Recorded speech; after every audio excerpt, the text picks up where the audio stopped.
Jikalau Nabi Isa saja datang sendiri menyerahkan umatnya, lalu bagaimana dengan aku? Bagaimana dengan keadaan umatku? Sujud lagi, mohon ya Allah. Ini doanya Rasul nih. Doanya Rasul disampaikan di Yaumil Mahsyar. Semua Nabi punya doa yang diijabah di dunia. Semua Nabi punya doa yang diijabah oleh Allah di dunia, dikabulkan. Nabi Yunus punya doa di dunia. Apa doanya? Saat beliau terperangkap di dalam perut ikan paus. Ya. Apa doanya di situ? La ilaha illa anta subhanaka inni kuntu minadz zalimin. Dijabah sama Allah. Allah keluarkan, diberikan pertolongan keluar dari perut ikan paus. Nabi Adam di saat digoda oleh setan, meninggalkan ketaatannya, hanya memakan, melanggar larangan Allah, yang diusir dari surga, dihukum oleh Allah. Nabi Adam punya doa. Apa doanya? Apa doanya Nabi Adam saat meminta ampun kepada Allah? Rabbana ya Rabbana zalamna anfusana wa illam taghfir lana wa tarhamna lanakunanna minal khasirin. Doanya Nabi Adam dijabah di dunia. Tapi Rasulullah SAW punya doa yang doanya disampaikan di Yaumil Mahsyar. Bukan berarti Rasulullah tidak mendoakan umatnya selama di dunia, mendoakan Bu.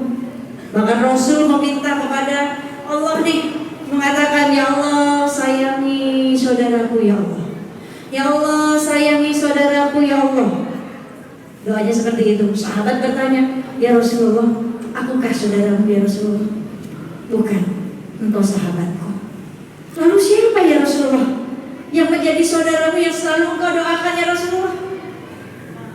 Maka Rasul mengatakan, mereka adalah umatku yang hidup tidak di zamanku, tidak pernah melihatku, tidak pernah bertemu denganku, tapi mereka beriman kepadaku, mereka mengerjakan sunnahku, mereka bersolawat kepadaku. Mereka adalah saudaraku. Siapa? Kita hidup tidak di zamannya Nabi, nggak pernah melihat wajah baginda Nabi. Ada yang pernah lihat wajah baginda Nabi? Minta sama Allah, jangan minta urusan dunia aja. Minta sama Allah, banyakin sholawat. Kalau mau tidur tuh minta, ya Allah boleh nggak sih ya Allah izinin saya, ya Allah pengen ketemu Nabi, ya Allah ngerengek ya Allah Bu. Minta sama Allah, banyakin sholawat. Saya ada satu kitabnya itu isinya amalan untuk bisa bermimpi dengan Rasulullah SAW. Bertemu Rasulullah dalam mimpi, itu ada kitabnya. Minta sama Allah supaya Allah kehendaki, ya, bawa kerinduan kita, supaya rindu itu tersampaikan kepada yang kita rindukan. Kan kalau kita rindunya terbalas tuh enak. Coba kalau ibu rindu sendiri tapi nggak ada yang rindu ini, ibu enak nggak? Ibu rindu tapi nggak ada yang rindu sama ibu, cuma rindu sendiri gitu. Rindu suami, suaminya nggak rindu sama ibu, enak nggak? Nggak enak. Rindu sama anak, ternyata anak juga nggak rindu sama kita. Tapi kalau kita rindu kepada kekasih yang kita rindukan, yaitu baginda Nabi Muhammad SAW, rindu itu pasti tersampaikan. Karena beliau kepengen kita nanti kumpul di surga bersama beliau. Itu janjinya beliau, ya, untuk umatnya kita. Nah, maka beliau dalam doanya di Yaumil Mahsyar nanti tuh, di saat umatnya semua serba ketakutan dalam keadaan telanjang, di Yaumil Mahsyar sejengkal matahari ada di atas kepala kita, panas luar biasa, kehausan, kepanasan, ketakutan. Bahkan keadaan di situ saat ada seorang wanita melahirkan, di Yaumil Mahsyar dia melahirkan di seorang perempuan, anak yang dia lahirkan dia jadikan pijakan kakinya, Bu. Udah nggak peduli. Ini keadaan di Yaumil Mahsyar. Nah, Rasulullah di situ berdoa, ya Allah, tolong umatku ya Allah, selamatkan umatku ya Allah. Umatku sedang ketakutan, sedang kehausan, selamatkan umatku ya Allah, sambil nangis Bu. Ini, ya. Maka cintai, rindui, kenali Rasulullah. Jangan cuma tahu doang. Kalau cuma tahu, siapa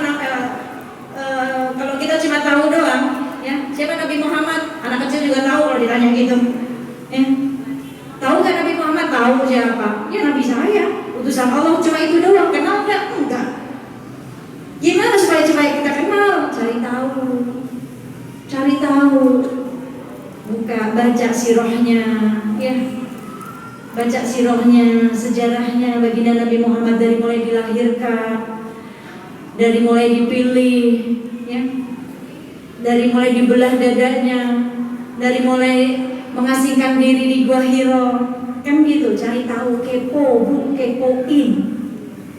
Jangan kepoin tetangga mulu. Bu, ada di sini yang hobinya kepoin tetangga? Ada yang hobinya kepoin saya? Ibu mau kepoin saya dulu. Apa-apa bu? Kepo boleh nggak? Boleh nggak kepo? Boleh. Tapi kepo yang baik. Jangan kepo yang nggak baik. Kepo yang baik yang mana sih? Kepoin kehidupannya Rasulullah. Kepoin. Cari tahu kayak gimana sih kehidupannya Rasulullah. Kepoin karakternya Rasulullah seperti apa. Sifatnya Rasulullah seperti apa. Kepoin istri-istri Nabi seperti apa kehidupannya. Ujiannya seperti apa. Para sahabiah kepoin. Kehidupannya seperti apa, ujiannya seperti apa, keimanannya kayak gimana, sabarnya kayak gimana. Kepo itu, kepo yang baik supaya ningkatin keimanan kita nih, supaya ada yang kita contoh. Jangan kepoin public figure aja belum dapat jaminan masuk surga dikepoin. Jangan kepoin tetangga juga.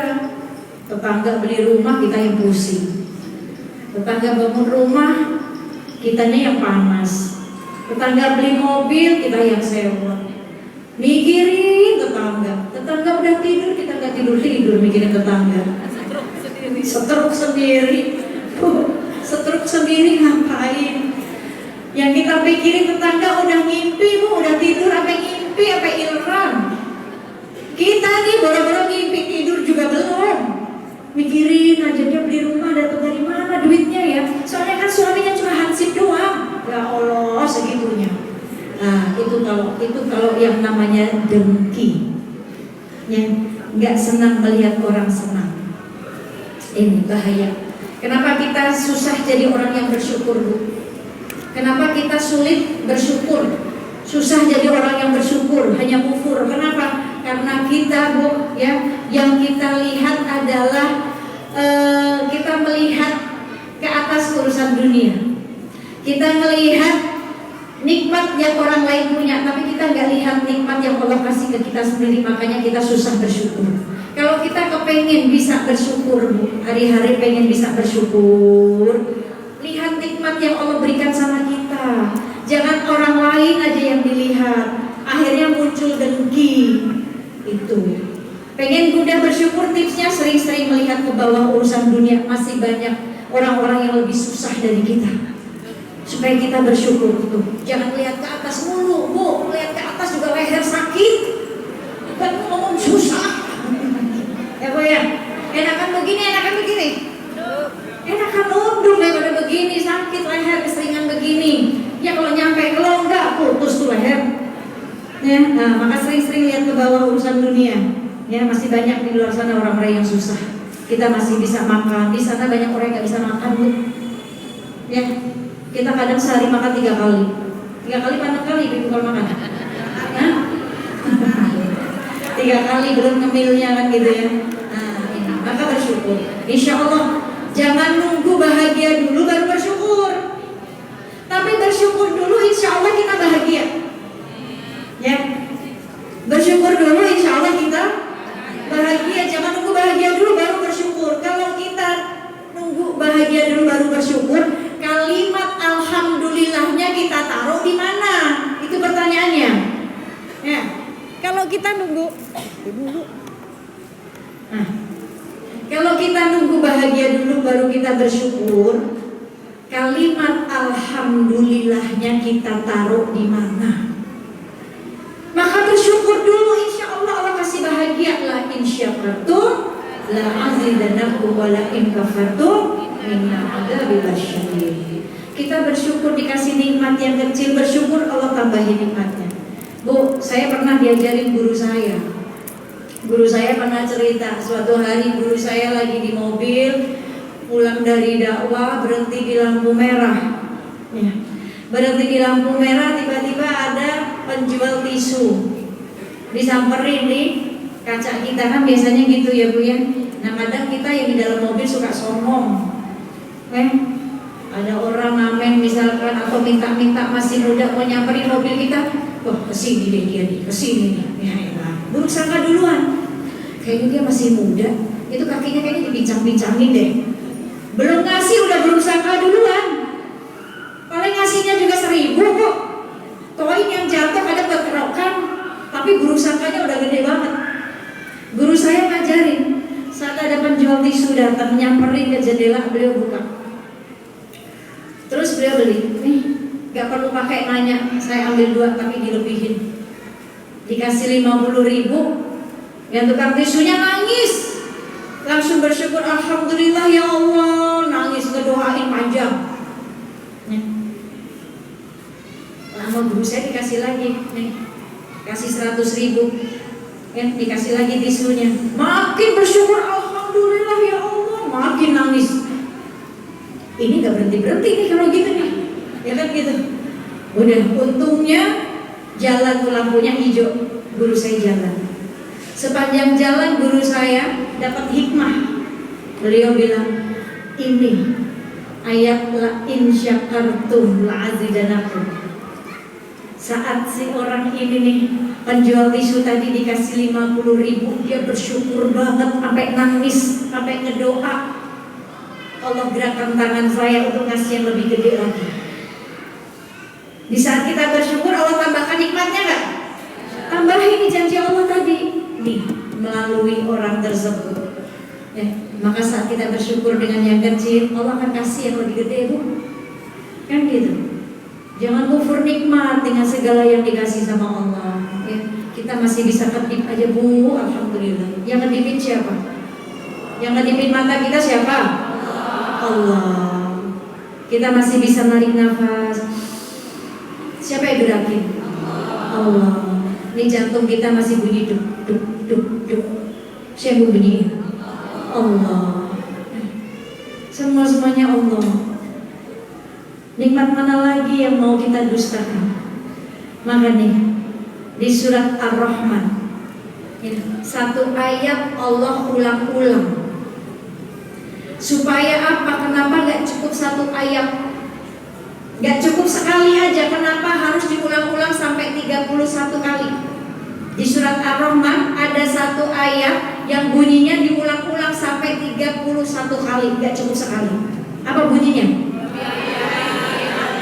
Fabi'ayyi ala'i rabbikuma tukadziban. Ayo baca semuanya. Ar-Rahman 'allamal Qur'an, khalaqal insan, 'allamahul bayan, asy-syamsu wal qamaru bihusban, wan najmu wasy-syajaru yasjudan, was-samaa'a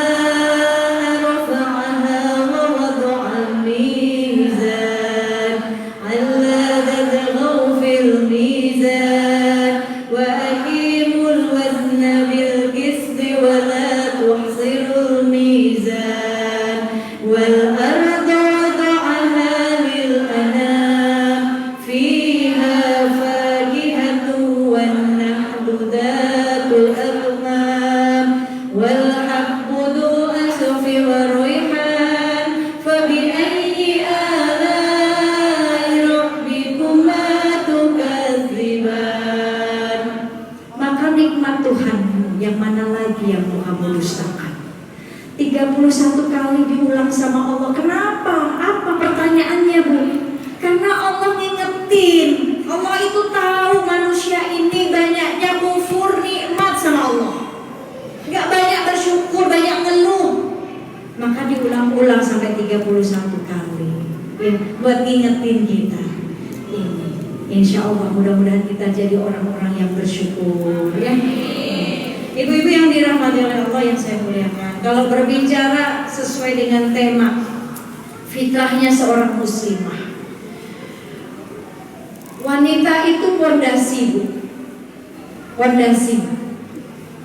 Kita mau bangun rumah, kalau pondasinya nggak kuat bakalan roboh nggak?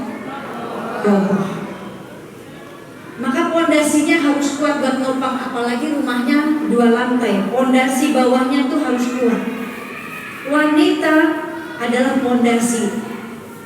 pondasi dalam rumah untuk dirinya sendiri, untuk anaknya, untuk suaminya, untuk orang tuanya. Pondasi.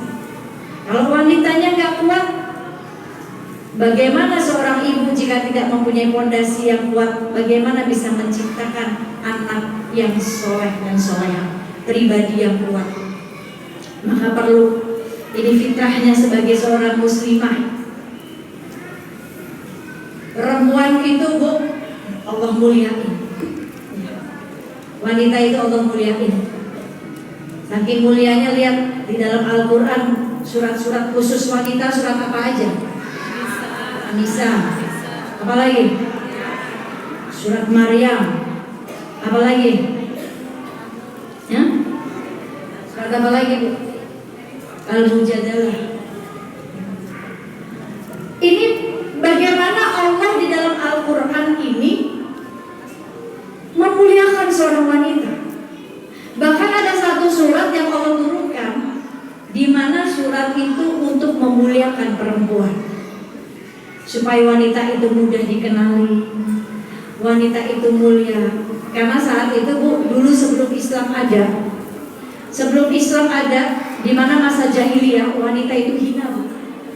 Bayi lahir perempuan dibunuh, perempuan dilecehkan, hina sekali.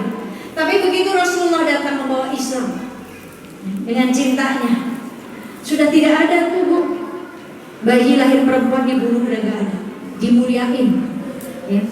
Dulu para budak sering diganggu, dilecehkan, hingga salah seorang istri Rasulullah SAW saat keluar rumah terlihat auratnya oleh Sayyidina Umar. Maka beliau mengadu kepada Rasulullah, ya Rasulullah, tadi saat aku keluar ternyata aku terlihat oleh Umar, ya Rasulullah, aku malu. Maka Rasulullah di situ minta kepada Allah, ya Allah, turunkan satu surat. Bagaimana surat itu untuk bukan menghukumi wanita, bukan, justru memuliakan wanita. Maka saat itu turunlah surat Al-Ahzab ayat 59. Apa bunyinya di situ? Wahai Nabi, katakanlah kepada istri-istrimu, anak perempuanmu.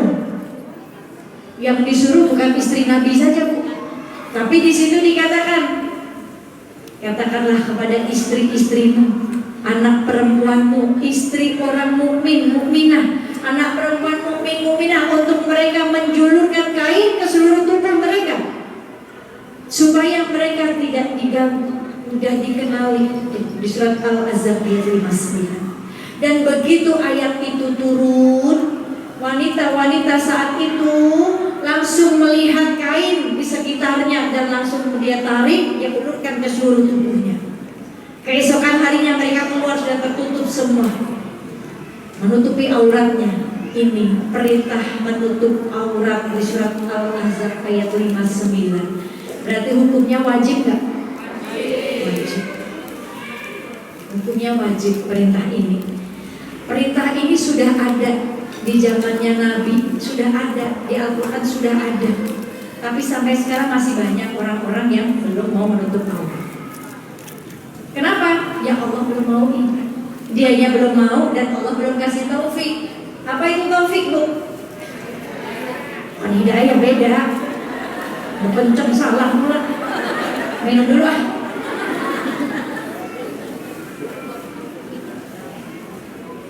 Taufik itu kemudahan. Kemudahan yang datang dari Allah untuk hambanya, supaya hambanya mudah beramal soleh. Itu taufik. Kalau hidayah itu kan petunjuk. Allah sudah berikan Quran, huda, petunjuk. Petunjuk buat siapa? Al-Quran itu petunjuk buat siapa? Hudan linnas, petunjuk untuk manusia. Manusia yang mana? Hudan lil muttaqin, manusia yang mau bertakwa kepada Allah. Yang mau bertakwa dikasih petunjuk nih di Al-Quran, semua petunjuknya hidayah. Tinggal taufiknya nih, Allah kasih kemudahan gak sih untuk kita untuk menjalankan semua yang ada di dalam Al-Quran. Tergantung keimanannya kita. Manusia imannya naik turun, hari ini taat, besok bisa maksiat, kan gitu. Gak ada yang bisa menjamin manusia ini bisa istiqomah dengan amalannya ya. Maka kita minta sama Allah supaya Allah terus istiqomahkan kita. Bacanya apa Bu? Rabbana la tuzigh qulubana ba'da idh hadaitana wa hab lana min ladunka rahmah innaka antal wahhab. Supaya hati kita ini tidak dicondongkan dalam kesesatan setelah Allah berikan petunjuk kepada kita. Maka buka Qur'annya sering-sering dibuka Qur'annya, karena banyak petunjuk di sana. Jangan sehari nggak dibaca Qur'annya. Repot banget sering buka sosmed tapi nggak sering buka Qur'an. Ya. Siapa di sini yang nggak punya sosmed? Saya kasih hadiah. Ada yang nggak punya sosmed? Saya kasih hadiah. Nah, oh banyak banget. Oh nih mama jadul nih.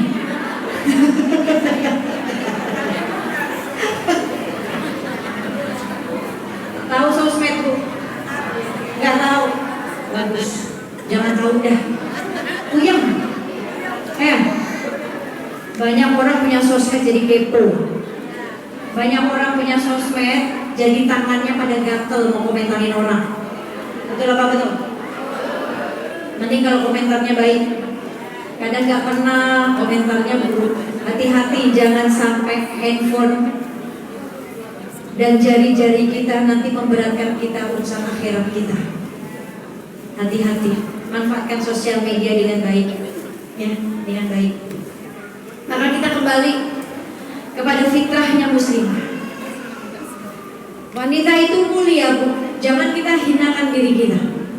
Bu, kita contoh Ummu Khadijah, istri Rasulullah Sallallahu Alaihi Wasallam, wanita pertama yang mengimani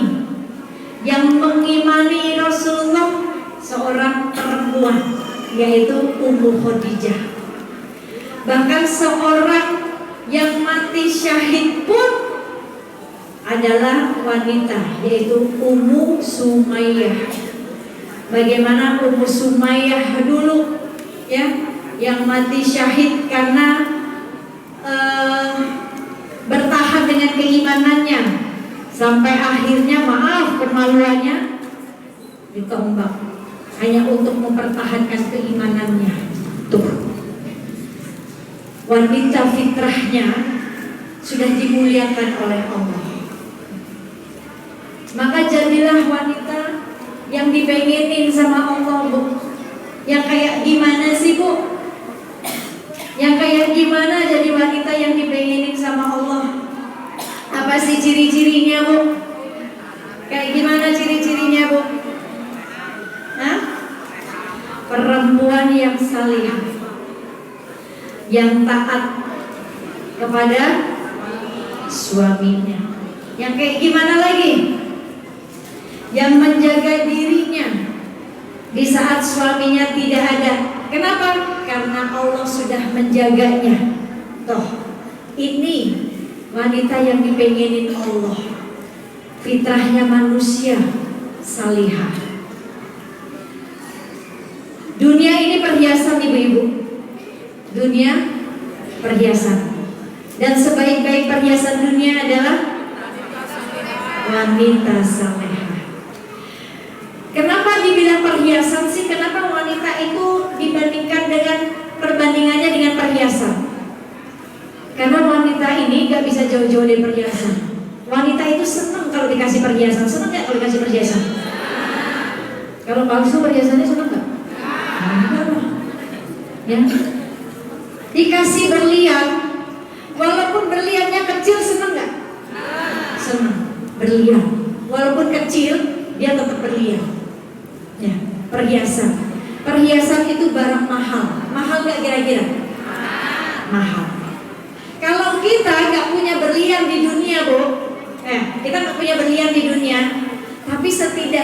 jadilah kita berliannya. Bu, jadilah berliannya. Apa itu? Wanita saleha. Kan dunia ini perhiasan, dan sebaik-baik perhiasan itu adalah wanita saleha. Kalau di dunia kita nggak punya perhiasan, ya kita berusaha jadi perhiasannya, supaya nanti sama Allah dikasih perhiasan beneran di surga. Dijadikan ratu bidadari surga, Bu. Pengen gak jadi ratu bidadari surga? Jadi ratu di dunia dulu, jadi bidadari di dunia dulu, supaya kita jadi ratunya bidadari surga. Jadi bidadari di dunia dulu. Berlomba-lomba kita nih dalam ketaatan kita kepada Allah. Allah sudah katakan tadi, bagaimana wanita-wanita yang mulia ini fitrahnya satu, wanita yang soleha, yang taat saat suaminya nyuruh, nggak ngebangkang. Asal ingat, tidak ada ketaatan dalam kemaksiatan. Saat suami nyuruh maksiat, ya jangan ditaati. Maksudnya gimana, Umi? Suami nyuruh maksiat, contoh nih, saat suaminya nyuruh kita buka jilbab, ya jangan ditaati, karena suami lagi nyuruh kita maksiat. Karena tidak ada ketaatan dalam kemaksiatan. Tapi sampaikan baik-baik, wahai suamiku, saat aku menutup aurat ini sedang memuliakanmu, sedang mengurangi hisabmu, kurangi tanggung jawabmu. Kan gitu, sampaikan baik-baik. Saat engkau, wahai suami, saat engkau duduk di depan ayahku, memegang tangan ayahku, saat mau meminta diriku, engkau mengambil semua tanggung jawab ayahku. Bu, di saat wanita sebelum dinikahi, tanggung jawab siapa? Ayah perempuannya. Tetapi di saat ada laki-laki yang duduk di hadapan ayah perempuannya, memegang tangannya dan berjanji mengambil semua tanggung jawab ayahnya, dia mau memuliakan kelak anaknya, maka tanggung jawab semuanya itu ada pada suami. Maka saat seorang istri, yuk bantu suaminya, udah berat nih dengan tanggung jawab, bantu nih. Fitrahnya kita jadi wanita solehah nih yang dipengenin Allah. Fitrahnya kita jadi istri yang taat nih yang dipengenin Allah. Fitrahnya kita nih mampu menjaga diri kita saat suami tidak ada. Kenapa? Karena Allah sudah menjaga kita. Ini fitrahnya kita. Maka sampaikan dengan baik. Bu, dulu ada satu kisah di zaman Rasulullah SAW. Ada seorang suami yang menitipkan amanah kepada istrinya. Wahai istriku, aku akan pergi bersama Rasulullah dalam dakwah, dan aku menitipkan engkau jangan kemana-mana, jangan keluar rumah, jangan pergi kemana-mana sebelum aku pulang. Karena istrinya salehah, dia jaga amanah suaminya. Suatu hari keluarga istrinya datang mengabarkan kalau ibunya sedang sakit. Maka istri tersebut mengatakan, maaf, aku belum bisa pulang karena suamiku mengamanahkanku untuk tidak keluar rumah sebelum beliau pulang. Tapi ini ibumu sakit. Mohon maaf, aku belum bisa pulang. Akhirnya keluarga tersebut pulang menyampaikan dia nggak bisa pulang karena suaminya amanah, belum boleh keluar rumah sebelum suaminya datang. Kemudian hari datang lagi mengabarkan ibumu kritis, pulanglah. Dia masih mengatakan aku belum bisa pulang karena suamiku belum pulang. Marah, kesel keluarganya. Akhirnya pulang. Dan tidak lama datang lagi mengabarkan ibunya sudah meninggal. Marah, dikatakan anak durhaka dan segala macamnya. Sedih, tapi gak bisa pulang, tetap belum bisa pulang. Sampai akhirnya sewaktu suaminya datang, dia ceritakan kepada suaminya kondisinya ya. Lalu suaminya sedih, Bu, merasa terbebani karena memberikan amanah tersebut. Hingga akhirnya keluarga istri tersebut menyampaikan hal ini kepada Rasulullah. Ya Rasulullah, bagaimana menurutmu ya Rasulullah? Ada seorang anak di saat ibunya sakit dia gak mau pulang, saat ibunya kritis dia masih gak mau pulang.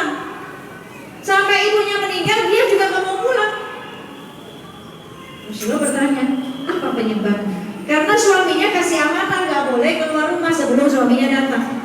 Rasulullah cuma tersenyum, Bu. Yang madu tadi dibuka Rasulullah. Kenapa engkau tersenyum ya Rasulullah? Lalu orang tersebut datang nih. Suami istri tadi mengadukan hal ini kepada Rasulullah SAW. Ya. Dan apa yang kata Rasulullah? Sungguh beruntung engkau mempunyai istri yang salehah, istri yang taat. Asbab ketaatan istrimu, Allah ridho, ibunya dimasukkan ke dalam surga. Taat, taat. Ini izin ke sini tak? Izin gak mas suami? Izin. Bener. Kasih izin gak? Beneran. Ridho gak suaminya? Beneran. Ridho beneran. Soalnya penting, Bu. Penting ridhonya suami itu. Izinnya bagus buat ngaji, tapi kalau suami gak ridho, jangan nekat datang ke sini, gak dapat apa-apa di sini. Misalkan izin, Pak, nanti habis asar ada Umi Pipik, saya boleh datang ya Pak ya? Kebetulan suaminya lagi ada keluarga suami. Udahlah, dia lagi ada keluarga, jangan dulu. Ya sama keluarga setiap hari ketemu. Sama Umi Pipik gak pernah ketemu, saya dibawa-bawa. Nama saya dibawa-bawa supaya diizinin. Terus suaminya udah kesel, terserah. Bu, kalimat yang keluar dari suami, terserah. Terserah itu antara diridoin atau enggak, Bu? Ngambang. Terus karena istrinya kepedean, dikirain diizinin, main pergi aja. Suaminya kesel ya. Mukanya suami udah berubah. Istri pergi di sini, duduk paling depan.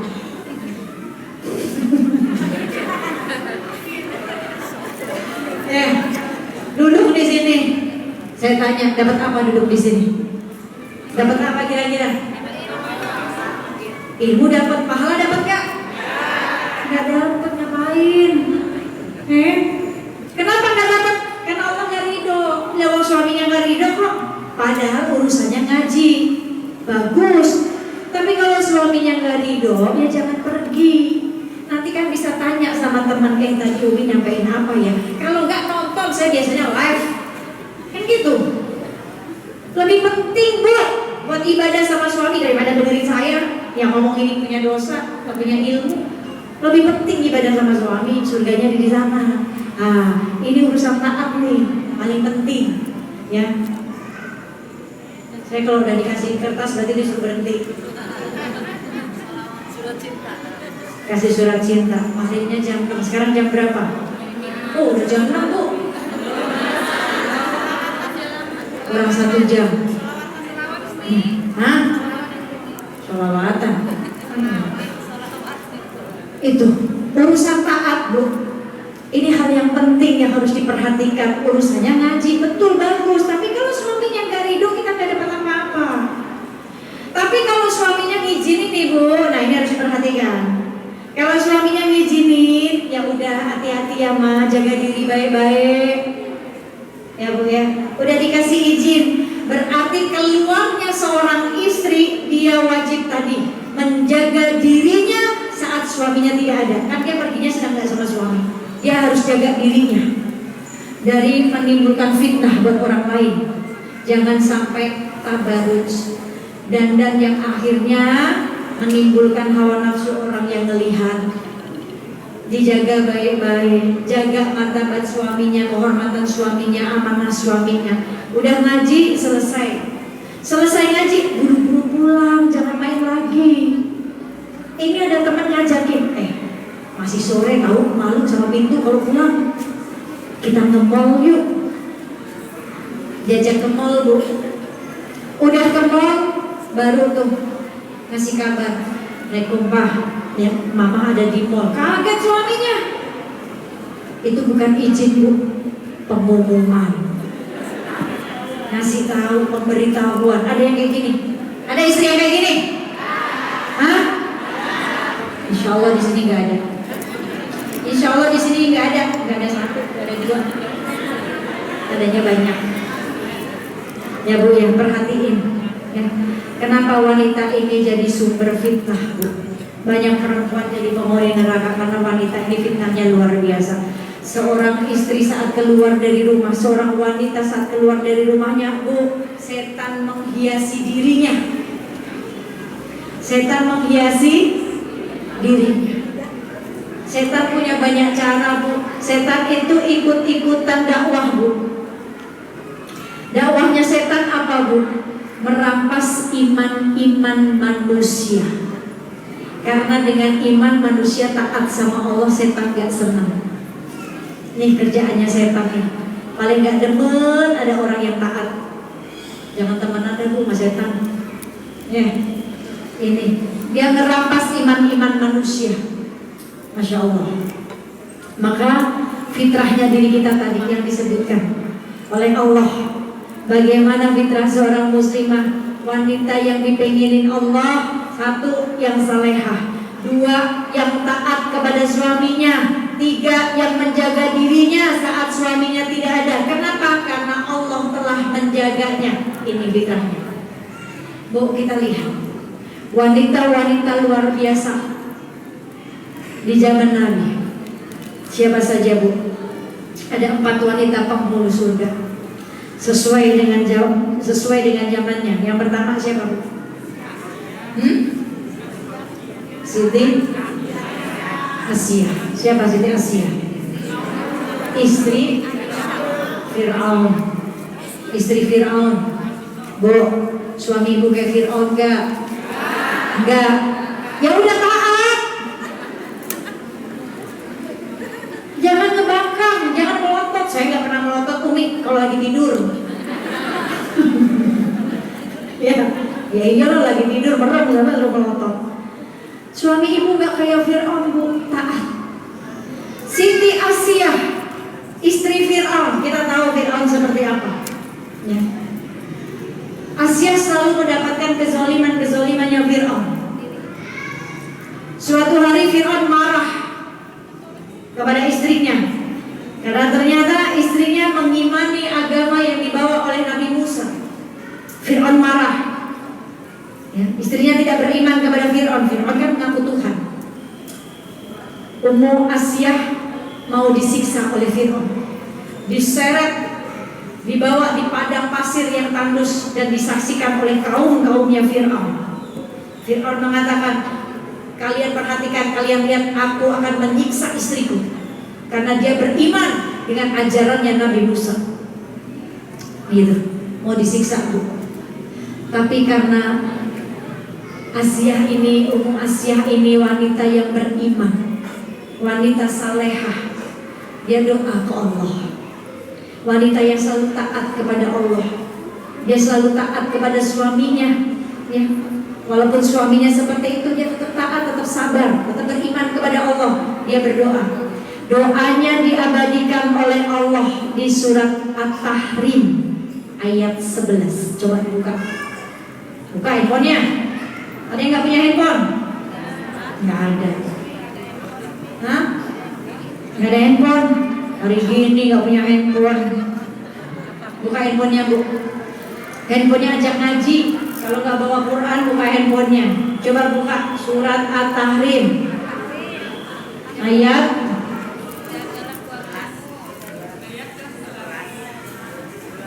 11. Coba lihat apa bunyinya di situ.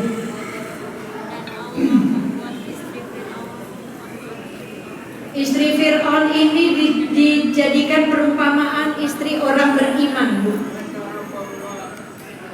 Dan disitulah doanya. Beliau berdoa, doanya diabadikan di surat At-Tahrim ayat 11. Ya Allah, bangunkanlah untukku satu rumah di surga dekat dengan Engkau ya Allah, dan jauhkan aku dari kezalimannya Fir'aun, dari siksanya Fir'aun. Di saat Ummu Asia ini berdoa seperti itu Bu, sebelum Fir'aun menyiksanya, Allah sudah cabut nyawanya. hingga Fir'aun gak bisa menyiksa di hadapan kaumnya. Allah sudah cabut duluan itu doanya. Karena apa? Keimanannya Ummu Asiyah. Mempunyai suami seperti itu, dia tetap sabar, taat, tetap beriman. Nih, ya. Jadi ini yang kita contoh. Umi, saya punya suami gak soleh, gak pernah sholat, ya doain. Saya kepengen suami saya sholat, Umi, ya doain. Kalau udah diingetin, diajak masih belum sholat, ya doain. Boleh gak saya minta cerai? Gak boleh. Dosa. Doa, Bu. Doanya wanita solehah, doanya istri solehah ini sebanding dengan doanya 70 wali. Doa, ya Allah, solehkan suami saya. Engkau yang bisa kasih hidayah, ya Allah. Doa terus, nangis ke Allah. Allahumma astajib lakum. Berdoalah kepadaku, datengin aku, mintalah, aku akan kabulkan, kata Allah. Doa, minta sama Allah. Kalau belum soleh juga, ganti namanya dengan nama soleh. Dia soleh, kan gitu. Gak sholat tetap soleh. Doain, Bu, ya. Ini, ya, insya. Yang kedua siapa? Maryam.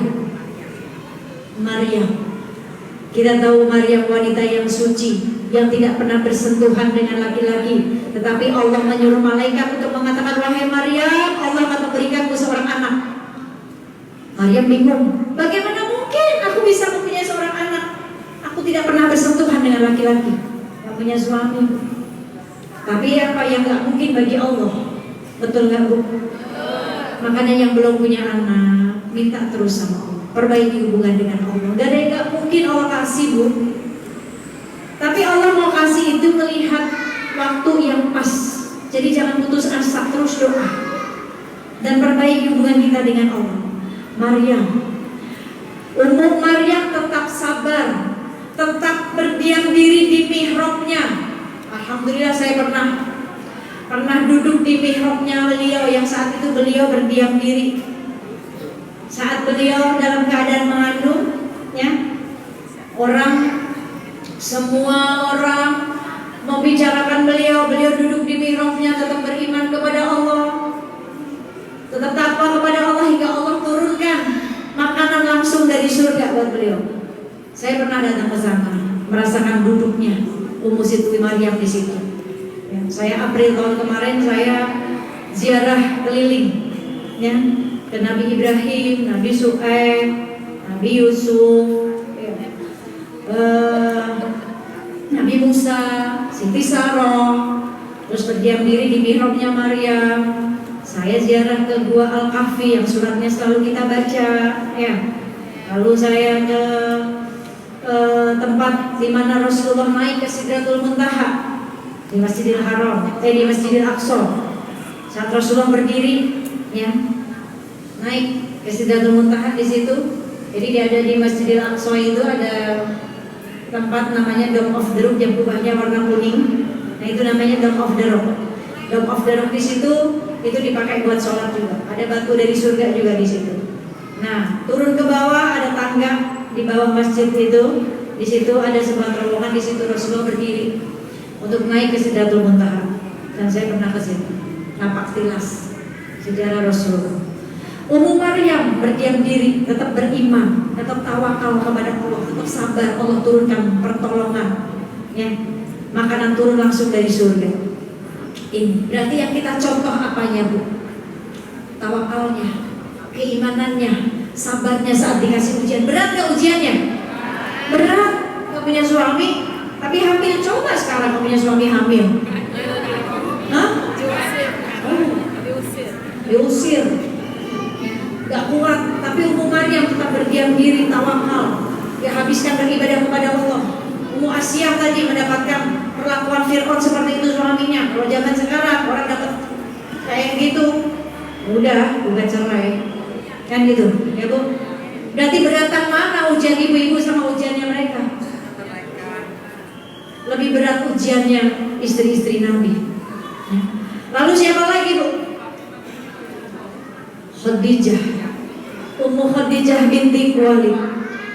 Beliau wanita yang mensupport Rasulullah. Kenapa Allah jodohkan baginda Nabi Muhammad dengan Ummu Khadijah?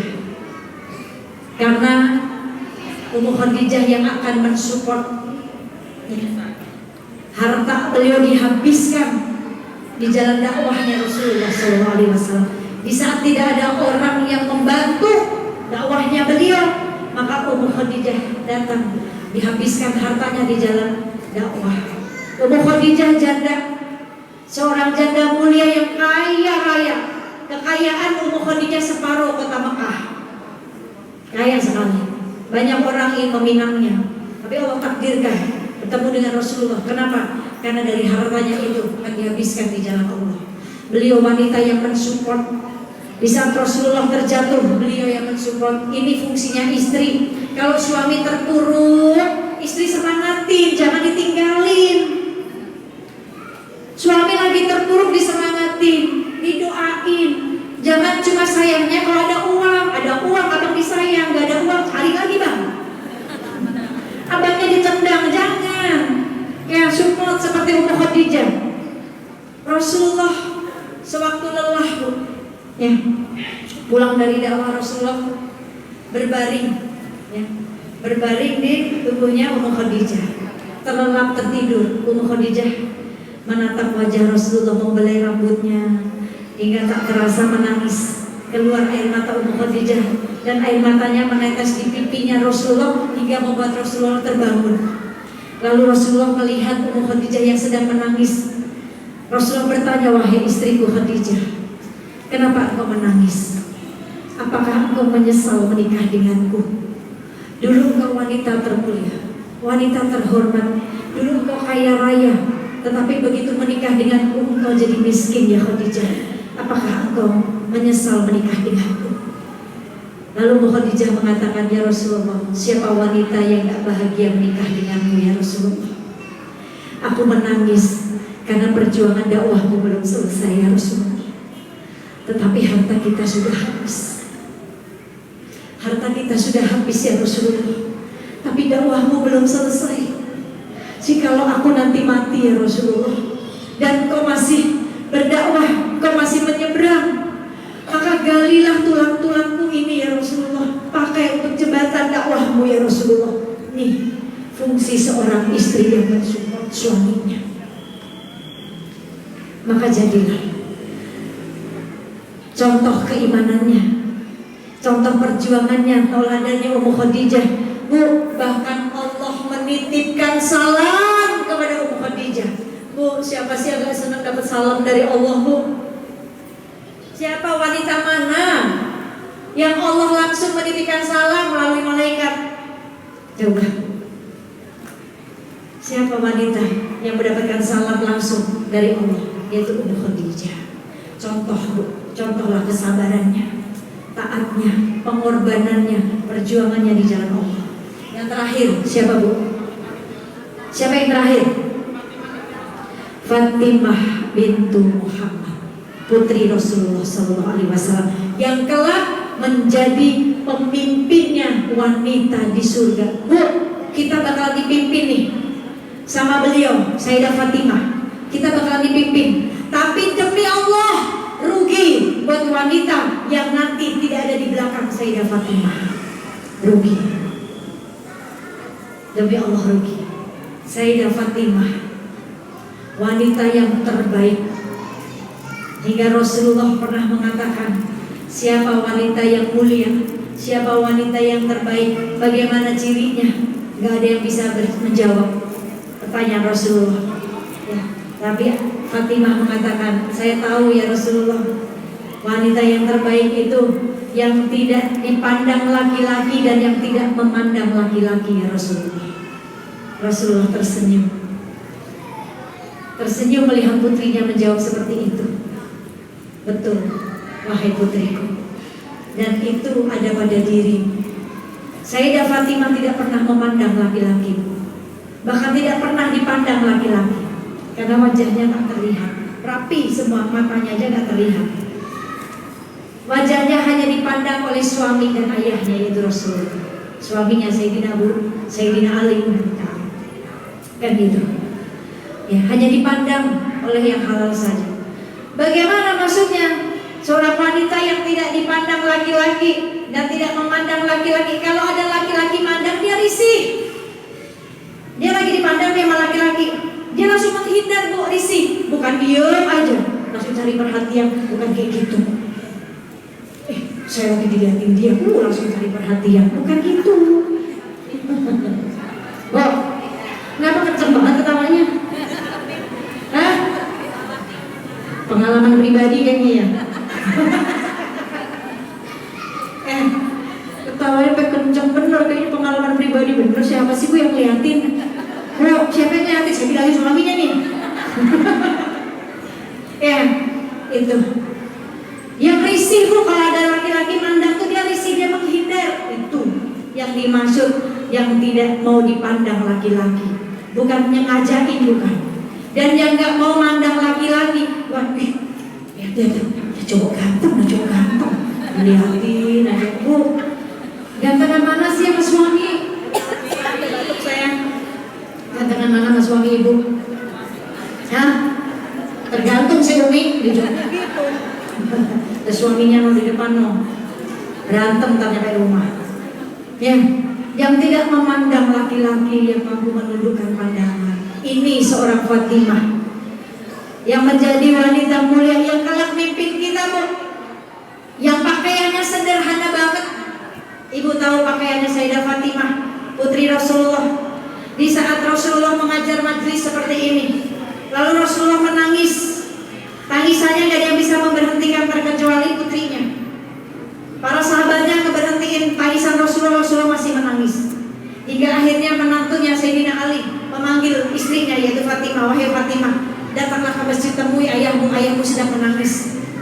Apa yang menyebabkan ayahmu menangis? Ayahmu mengingat ayat yang berbunyi bahwa semua manusia akan berjalan di atas api jahanam. Ayahmu menangis. Ingat, apakah itu termasuk umatku nanti yang akan berjalan di atas api jahanam? Rasulullah menangis. Hingga Fatimah bergegas menemui ayahnya. Begitu Fatimah masuk ke dalam masjid, Bu, seluruh pandangan laki-laki menatap Fatimah. Dan mereka semua bertakbir Allahu Akbar sambil menangis saat melihat Fatimah. Pertanyaannya, apa yang menyebabkan para laki-laki ini bertakbir dan menangis? Ada yang bisa jawab? Apa yang menyebabkan laki-laki ini begitu melihat putri Rasulullah masuk ke masjid, menghampiri ayahnya, lalu semuanya bertakbir dan menangis? Apa penyebabnya? Apakah mereka melihat kecantikannya Fatimah? Enggak. Tak terlihat wajahnya, tak terlihat. Lalu apa yang menyebabkan mereka menangis? Karena pakaian yang dipakai Sayyidah Fatimah. Pakaian yang dipakai putri Rasulullah, pakaiannya sangat sederhana, Bu, penuh dengan 20 tambalan. Ini wanita yang akan mimpin kita berjalan ke surga. Beliau pakaiannya sangat sederhana.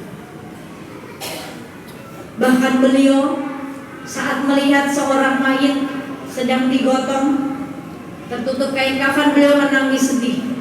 Beliau mengatakan kepada Asma binti Abu Bakar, wahai Asma, aku sedih seandainya nanti tubuhku yang seperti itu. Maksudnya tidak dipakai keranda, hanya digotong saja. Fatimah malu jika terlihat postur tubuhnya. Ya, Fatimah gak mau. Minta nanti supaya saat aku mati, tutupi jenazahku, tutupi, jangan sampai terlihat postur tubuhku. Dan nanti di saat kuburkan aku di malam hari, supaya tidak ada orang yang melihat pemakamanku. Nih, saking menjaga dirinya di dunia, menjaga auratnya, hingga Allah muliakan beliau. Bu, nanti semua akan berjalan di Shirathul Mustaqim. Semua akan berjalan di jembatan Shirathul Mustaqim yang di bawahnya api yang menyala-nyala, api jahanam yang menyala-nyala.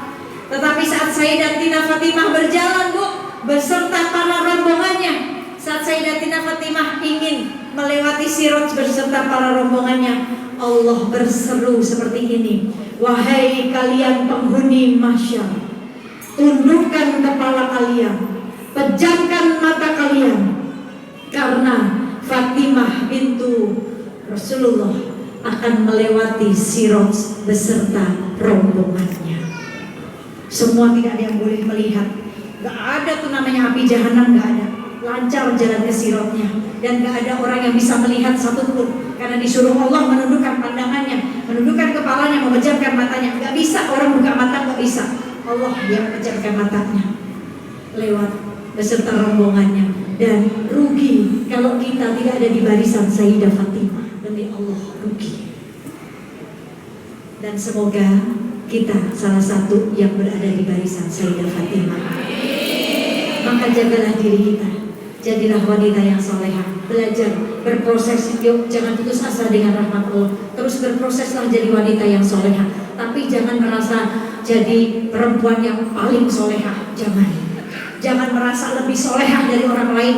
Jangan. Solehah harus, tapi kalau merasa lebih solehah dari orang lain, ini kehinaan buat diri kita. Insya Allah. Jadi orang baik wajib, tapi jangan merasa paling baik dari orang lain. Insya Allah. Baik, mari kita tutup doa sama-sama.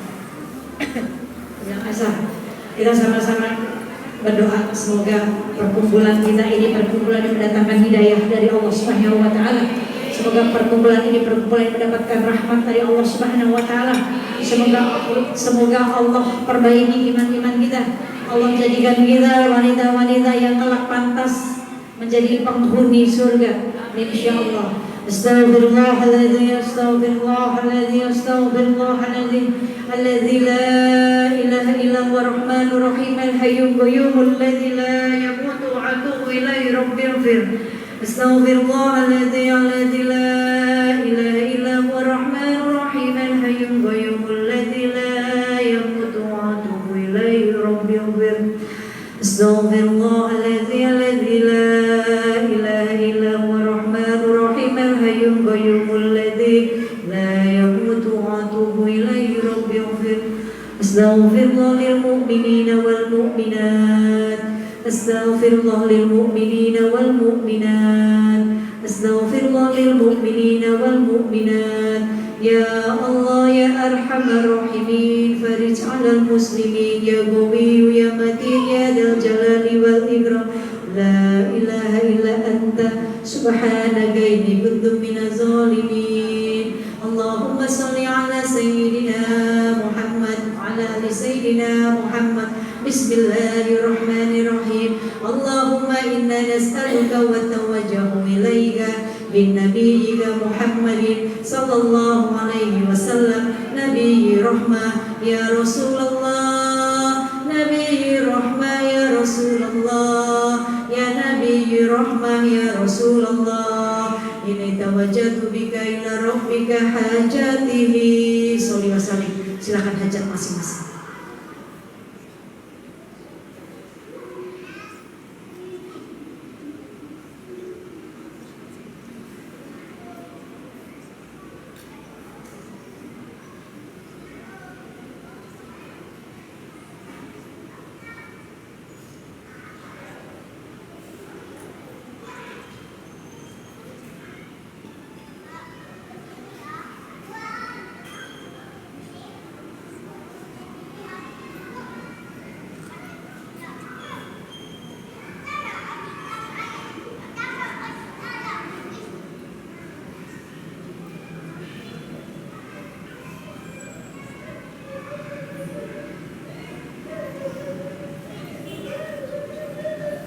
اللهم افتح لنا أبواب الخير، اللهم افتح لنا أبواب البركة، اللهم افتح لنا أبواب السلامة، اللهم افتح لنا أبواب الصحة، اللهم افتح لنا أبواب الرزق، اللهم افتح لنا أبواب الجنة. ربنا إننا آمنا واغفر لنا ذنوبنا وقنا عذاب النار. ربنا أفرغ علينا صبرا وتوفنا مسلمين. ربنا ظلمنا أنفسنا وإن لم تغفر لنا وترحمنا لنكونن من الخاسرين. لا إله إلا أنت سبحانك إني كنت من الظالمين. رب اغفر لنا ولوالدينا وارحمهم كما ربيانا صغيرا. ربنا آتنا في الدنيا حسنة وفي الآخرة حسنة وقنا عذاب النار وادخلنا الجنة مع الأبرار يا عزيز يا غفار يا رب العالمين. وصلى الله على سيدنا محمد وعلى آله وصحبه وسلم. سبحان ربك رب العزة عما يصفون والسلام على المرسلين والحمد لله رب العالمين. سبحان الله وبحمده عدد خلقه ورضا نفسه وزينة عرشه ومداد كلماته بسر الفاتحة.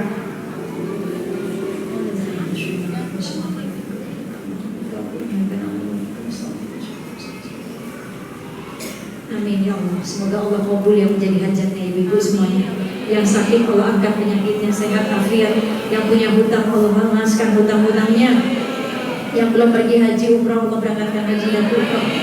Yang belum punya keturunan Allah berikan keturunan yang soleh dan solehah.